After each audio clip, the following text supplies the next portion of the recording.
ও পৃথিবীর মানুষ, রে দালুয়া গ্রামের মানুষ, কাটিহার ডিস্ট্রিক্টের মানুষ, ভালো করে শোনো। যেদিন আপনি ফসল কেটে বাড়িতে নিয়ে আসলেন, যেদিন আপনি ফসল কেটে বাড়িতে নিয়ে আসলেন, সেই দিনই আপনাকে যাকাত লাগবে, সেদিনই আপনাকে যাকাত বের করতে হবে। আর আল্লাহর কোরআন এটাও প্রমাণ করে দিলেন।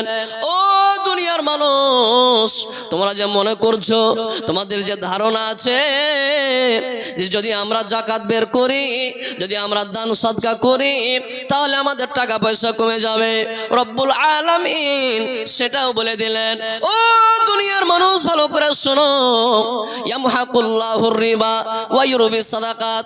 আজকে আমরা মনে করি আমার কাছে 1 লক্ষ টাকা আছে, আমি 1 লক্ষ টাকা যদি আমি কাউকে সুদের উপরে দিয়ে দিই, মাসে আমার মাসে আমার 5% ইনকাম আসবে, মাসে 5,000 টাকা ইনকাম আসবে। আমরা এটা মনে করি।